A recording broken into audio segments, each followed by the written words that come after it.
It's time for us to learn just what went down back in the past of the Land of the Sun. Why does Ichika think that Yami killed their family? Will it be enough to convince Asta? Let's get to it. We start chapter 342 with Ichika explaining the history of the Yami clan to Asta. Apparently, their distant ancestors were a group of assassins known as Ikijin. It makes sense that a family known for dark magic would stick to the shadows. Interestingly, there may be an unearthly heritage locked within the Yami bloodline. The term Kijin comes primarily from Japanese Buddhism and usually refers to some kind of demon. Is the Yami family descended from some inhuman creature? Or did their ancestors just use that for their group name? Either way, these ancient Oni made quite a name for themselves. They fought on battlefields all across the Land of the Sun prior to the current time of unification. They weren't just silent killers, but proud warriors. Anything that involved bloodshed was fair game for the Kijin, and it won them a good deal of respect. As brutal as they were, the Kijin were considered to be samurai, worthy nobles and warrior lords. As such, they were charged with the protection of one of the Land of the Sun's 5 great provinces. Specifically, they were assigned to defend the province Ryuya's family ruled over. This is what led to Sukehiro, Ichika, and Ryuya growing up together as good friends. There is a legend associated with this particular province. Ichika takes a second to share it with Asta. Once, long ago, a 5-headed dragon rampaged across the land. However, in the province her family lived in, a celestial maiden was able to appease it. She may have ended the conflict, but scars remained. The dragon's Yoryuko, dark and stagnant, leaked out into the sea.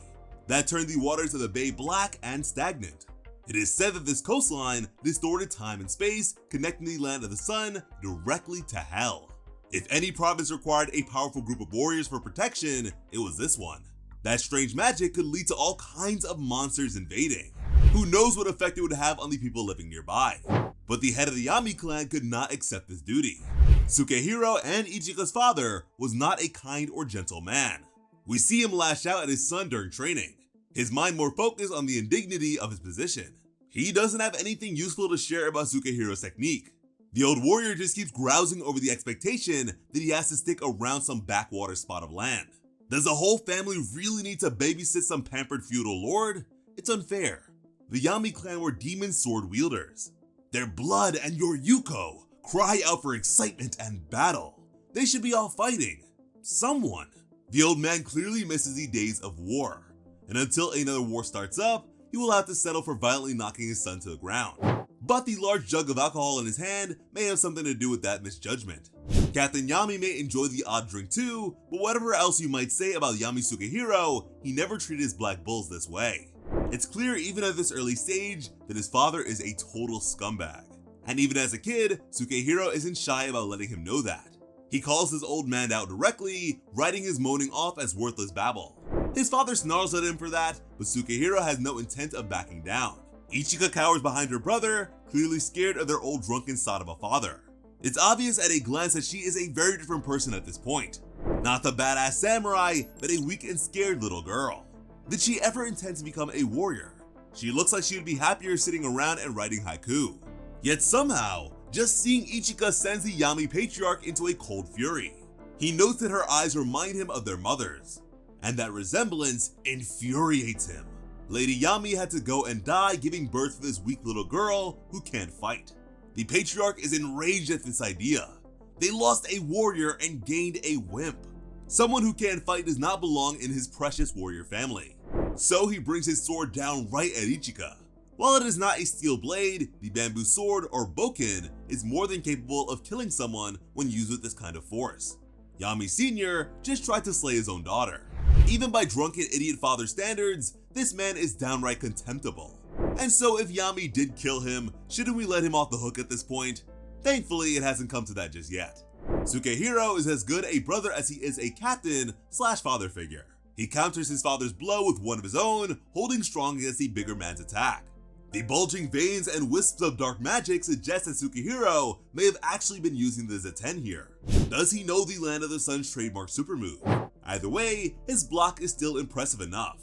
This display of strength gets a wide grin from the older Yami, and Ichika's existence is temporarily forgotten. He roars gleefully that Sukehiro must be even more powerful than the Ryudo clan's heir. The patriarch grins, promising his son that he will be the one to someday become the Yami clan's strongest Kijin. And yeah, Sukehiro will be the greatest killer in your family's history, so be careful what you wish for. Maybe just sit down and have another drink. However, Sukehiro could not care less about his father's wishes. The young Yami waves all this talk of titles and strength away as a bunch of pointless fluff. He has no interest in following the wishes of a drunken, abusive, old man. Instead, Sukehiro just tells his father that he is going to go fish, heading out with Ichika, and not giving a damn about his old man. The Yami patriarch doesn't seem to understand how much his family hates him because he raises no objection to this. He calls after the pair, happily promising to train Sukehiro more when they get back. And with that, he pretty much ensured that his son and daughter will stay away for as long as possible. Ichika and Sukehiro have indeed headed out to the coast, and the water looks as bad as the legend suggested. It is jet black and the tide seems sluggish. Some shrine gates have been set up on the beach, seemingly trying to purify the waters. They haven't done much if so. The whole area looks like it has been hit by the world's worst oil spill. You would have to be a completely reckless idiot to want to try fishing in this desolate hellscape. So of course, Yami Sukehiro's gone out on these extremely uninviting waters to try and catch some fish. Perhaps his dark magic has helped protect him. Either way, we see him return with a spectacular prize. The young Yami somehow caught an Oni pufferfish, and a big one at that. His friends remark that specimens of this size are difficult to retrieve, testifying to Sukehiro's skill. Unfortunately, the vast majority of the fish is poisonous and inedible. Still, supposedly those bits that can be consumed are extremely delicious. It's a little bit hard to tell if this thing has been affected by the shadow magic or not. Most of those descriptions work for regular pufferfish too, after all. Still, regular pufferfish don't reach the size of a man's torso. Sukehiro just holds it up, studying the creature skeptically as his fishing buddies gush about how impressive this was. Even Ichika is excited by this display. And I must say, it is so odd to see the sullen, reserved woman as his excitable, innocent little girl. She really did change a lot over time. But someone a good deal more consistent comes bounding up to join the conversation in short order. Young Lord Ryuya is here, and he is just as relaxed and friendly as a kid. Being the son of the local ruler does nothing to make him act poised or dignified in the slightest. Even Yami has more of an understanding of social tact. He warns Ryuya that he will get his fancy silk kimono dirty if he goes on this fishing trip. The young lord does not care a bit about such trivialities, however. He likes fishing, he's going to go fishing with them. That's all there is to it. Which is a bit jerkish if you think about it. Ryuya won't be the one who has to clean the thing. That's for the servants to deal with. Still, it's hard to fault a kid for not thinking things through. Sukehiro can't argue with his friend, even if he does give a warning that Ryuya's family won't look upon this too kindly. That doesn't make the noble pause for even an instant before clambering up to join their little group. Ichika is happy to welcome her brother's noble friend aboard their expedition, though he insists she try to be less formal with him. Even decades later, that quest has still gotten absolutely nowhere. Interestingly, however, one thing is different about young Ryuya. He is missing his eye patch, and there is no sign of anything unusual about his ladder-covered eye. Has that ability simply not awakened yet? Or does it come from something that happened to Ryuya later down the line? Either way, Ryuya is still talking the same game of unity and peaceful coexistence that he lived later on as Shogun. After Sukehiro notes that trying to get Ichika to be less formal is basically impossible, Ryuya declares that wrong. People can change. He's banking on that, in fact. Even now, he is planning to change the entire nation. The young noble starts to give a speech right then and there. He wants to create a society where the amount of magic you have does not matter, where everyone is on equal footing and can laugh together. Ichika is wowed by such a grand idea, blushing and grinning at the young lordling. Sukehiro, on the other hand, is more openly cynical. He snarks that only someone ignorant of the world would have a stupid, overly ambitious dream like that.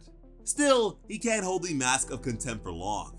Even the sarcastic and pessimistic Yami has to admit that there is something tempting about that kind of idealism. You have to wonder if when he met Julius later on, Yami's mind turned back to Ryuya. Does Sukehiro have good memories of his friend? It's here that we return to Ichika and Asta in the present.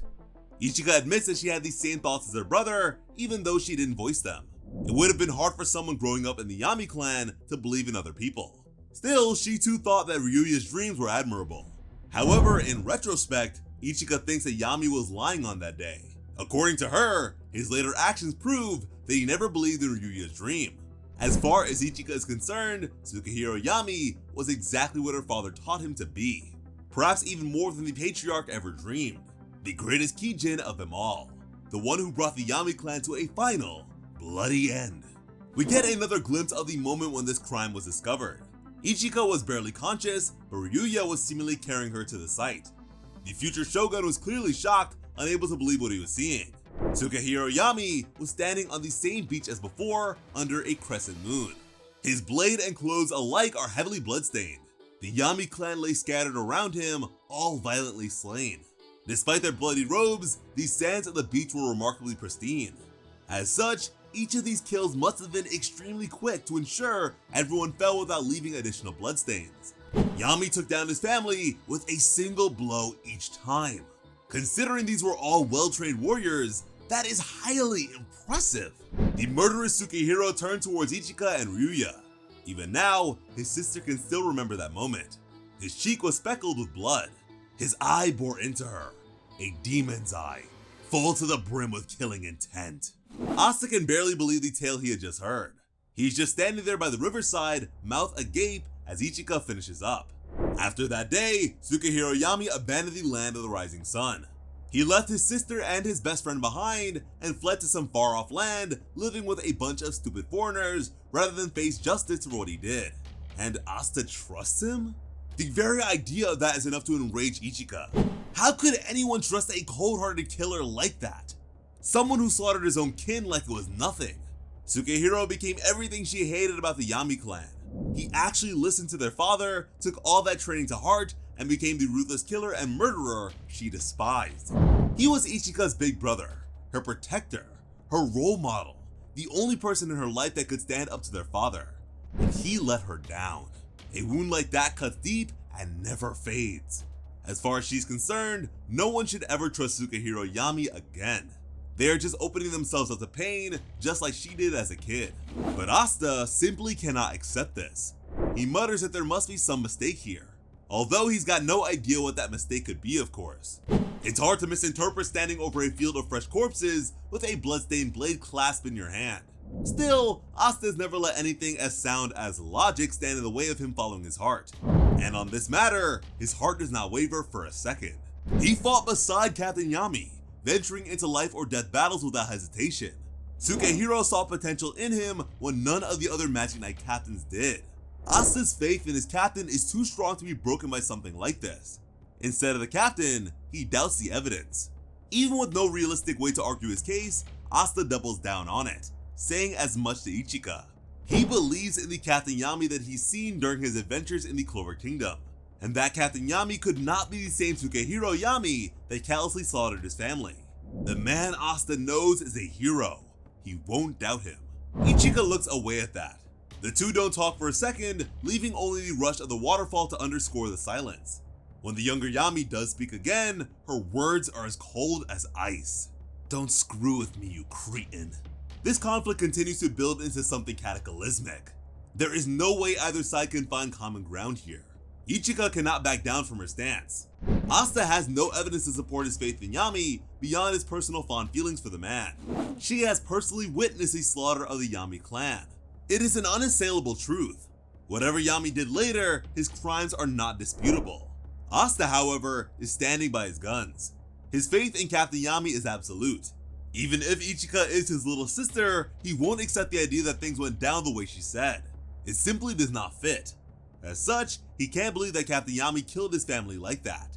Ichika goes silent again after that. Her eyes narrow as she studies the insolent foreigner.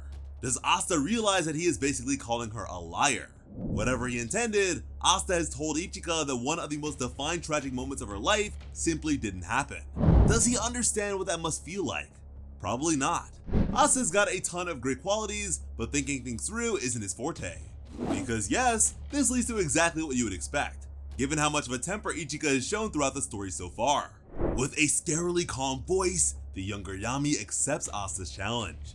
If the Black Bull is going to insist on standing by those words, Ichika will give him an opportunity to defend them. As such, the younger Yami requests Asta show her the strength he gained from training under that man. At this point, that kind of display is the only thing that could hope to settle the score between them. But hey, isn't this what Asta wanted? More training? A tough fight? Well, he'll get his wish now. Ichika withdraws her scroll from her kimono. She unfurls the black parchment for the first time. The dark magic rises around the younger Yami as she continues talking to Asta. They are going to resume training right here and now. And this time, she will truly be going all out.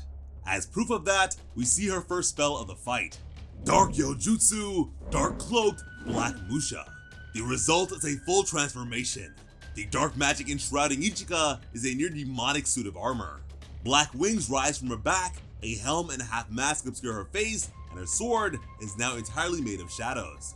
This is a true power level an heir of the Kijin can achieve. It looks akin to Saint Stage or Devil Union. All it takes is a spot of murderous intent. And Ichika admits as much to Asta. She no longer cares if he dies fighting her. As much as she tries to honor Ryuya's wishes and request for hospitality, the Black Bull has finally pushed her too far. Now she is the one living up to her family's expectations. Their drunken father would be so proud if he could see her right now. And that is where we leave chapter 342. Wow, that got insane, intense, and the next chapter promises one hell of a rematch. There were complaints in the comments section previously in regards to Ichika's capabilities against Asta, but now hopefully with this rematch he can prove himself to be capable of going beyond her capabilities. And in the comments let us know if you think that Sukehiro Yami actually did it. Do you think he really went through and slaughtered his own family of his own volition? I doubt he did as much. It's more likely that the water or dragon or whatever influenced his actions. Something of that sort. But yeah, as always, I'm Slice of Otaku. Thank you all so much for watching and have an awesome day. I love you.